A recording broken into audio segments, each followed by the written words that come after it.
Hi, ಎಲ್ಲರಿಗೂ ನಮಸ್ಕಾರ. Welcome back to my channel. ನಾ ಶ್ರುತಿ. ಬನ್ನಿ, ಇವತ್ತು ನುಗ್ಗೆ ಸೊಪ್ಪು ಬಳಸ್ಕೊಂಡು ಒಂದು ಹೆಲ್ತಿ ಲಂಚ್ ಬಾಕ್ಸ್ ರೆಸಿಪಿ ಮಾಡೋದು ಹೇಗೆ ಅಂತ ಹೇಳ್ಕೊಡ್ತೀನಿ. ನುಗ್ಗೆ ಸೊಪ್ಪೇ ತಿನ್ನಲ್ಲ, ಇನ್ನು ಲಂಚ್ ಬಾಕ್ಸ್ಗೆ ಹಾಕೋಕ್ಕಾಗುತ್ತೆ ಅದನ್ನು ಅಂದರೆ ಹೌದು, ತಿನ್ನೋಕೆ ಇಷ್ಟ ಇಲ್ಲ, ಅದು ಕಹಿ ಇರುತ್ತೆ ಅಂತ ಸಾವಿರ ರೀಸನ್ ಕೊಡ್ತಾರೆ ಮಕ್ಕಳು. ಅವ್ರು ಇಷ್ಟಪಟ್ಟು ತಿನ್ನೋ ಥರ ಮಾಡೋದು ನಮ್ಮ ಕೈಯಲ್ಲಿದೆ. ಬನ್ನಿ, ಹೇಗೆ ಮಾಡೋದು ಹೇಳ್ಕೊಡ್ತೀನಿ.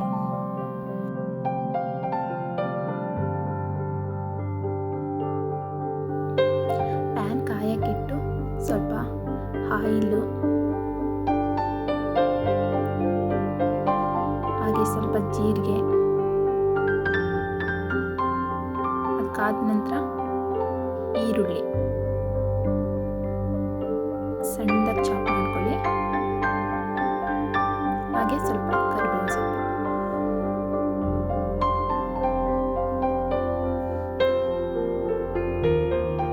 ಅದು ಸ್ವಲ್ಪ ಫ್ರೈ ಆಗೋ ತನಕ ಒಂದು ಜಾರ್ ತಗೊಂಡು ಮೆಣಸಿಕಾಯಿ, ಇಲ್ಲಿ ನಾನು 4-5 ಮೆಣಸಿಕಾಯಿ ತೊಗೊಂಡಿದ್ದೀನಿ. ನಿಮ್ಮ ಖಾರದ ತಗೊಂಡು ಬಳಸಿ. ಹಾಗೆ ಇದಕ್ಕೆ ಸ್ವಲ್ಪ ನುಗ್ಗೆ ಸೊಪ್ಪು ಹಾಕ್ಕೊಳ್ಳಿ. ಅದಕ್ಕೆ ಸ್ವಲ್ಪ ಕಲ್ಲುಪ್ಪು ಮಿಕ್ಸ್ ಮಾಡಿ. ಸೊಪ್ಪು ಗ್ರೀನಾಗೇ ಇರುತ್ತೆ. ಸಣ್ಣ ಪೇಸ್ಟ್ ಮಾಡಿ ಇದನ್ನು.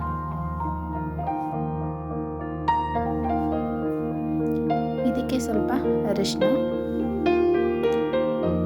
ಅದಾದ ನಂತರ ನಾವು ರುಬ್ಬಿಟ್ಕೊಂಡಿರೋ ಪೇಸ್ಟನ್ನು ಮಿಕ್ಸ್ ಮಾಡಿ ಅದಕ್ಕೆ. ಪೇಸ್ಟು ನಾವು ಹಸಿನೇ ಬಳಸಿರೋದ್ರಿಂದ ಅದ್ರದ್ದು ಹಸಿ ಸ್ಮೆಲ್ಲೆಲ್ಲ ಹೋಗಬೇಕು. ಜೊತೆಗೆ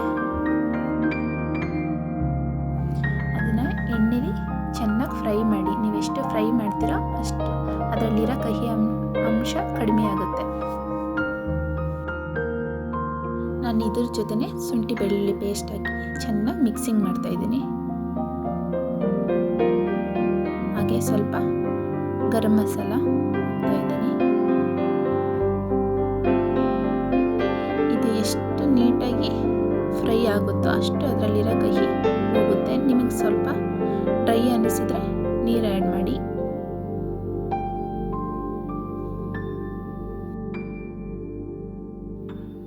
ಇದು ಚೆನ್ನಾಗಿ ಫ್ರೈ ಆಗಿದೆ, ನೋಡ್ಬೋದು. ಆಯಿಲೆಲ್ಲ ಬಿಟ್ಕೊಂಡಿದೆ. ಸೊ ಇದು ರೆಡಿ ಇದೆ. ಇದನ್ನು ಮತ್ತೊಂದು ಪಾತ್ರೆಗೆ ಚೇಂಜ್ ಮಾಡ್ಕೊಳ್ಳಿ.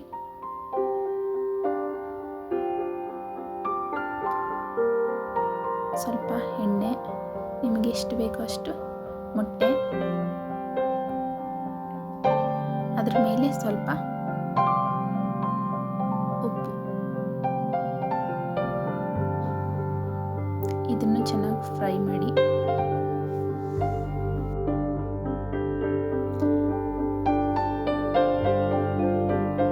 ಇದು ಚೆನ್ನಾಗಿ ಫ್ರೈ ಆಗಿದೆ. ಇವಾಗ ನಾವು ರೆಡಿ ಮಾಡಿ ಇಟ್ಟಿರೋ ಗೊಜ್ಜನ್ನ ಇದಕ್ಕೆ ಮಿಕ್ಸ್ ಮಾಡ್ಕೊಳ್ಳಿ.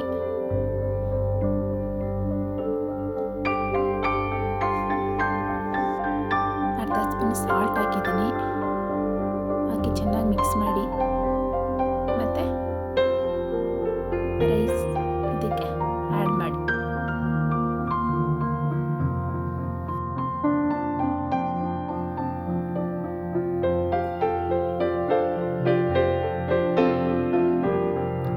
ಇದಕ್ಕೆ ಚೆನ್ನಾಗಿ ಮಿಕ್ಸ್ ಆಗಿದೆ. ಇವಾಗ ಇದಕ್ಕೆ ಒಂದು ಲೆಮನ್ ಹಾಕ್ತಾ ಇದ್ದೀನಿ. ಹಾಗೆ ರುಚಿ ನೋಡಿ, ನಿಮಗೆ ರುಚಿ ತಕ್ಕನಷ್ಟು ಉಪ್ಪು ಬಳಸ್ಬೋದು. ನೋಡಿದ್ರಲ್ಲ, ಇದು ರೆಡಿ ಇದೆ. ಮಕ್ಕಳಿಗೆ ಹೆಲ್ದಿಯಾಗಿ ಹೇಗೆ ಕೊಡ್ಬೋದು ಅನ್ನೋದು ನಮ್ಮ ಕೈಯಲ್ಲೇ ಇದೆ. ಇದಕ್ಕೆ ಮಕ್ಕಳಿಗೆ ಬೇಕಾಗಿರೋ ಐರನ್, ಪೊಟ್ಯಾಷಿಯಮ್, ಕ್ಯಾಲ್ಶಿಯಮ್, ಪ್ರೋಟೀನ್ ಎಲ್ಲ ಸಿಗುತ್ತೆ.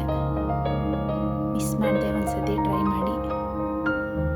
ವಿಡಿಯೋ ಇಷ್ಟ ಆದರೆ ಲೈಕ್ ಮಾಡಿ, ಶೇರ್ ಮಾಡಿ, ಹಾಗೆ ಸಬ್ಸ್ಕ್ರೈಬ್ ಮಾಡಿ. Thank you.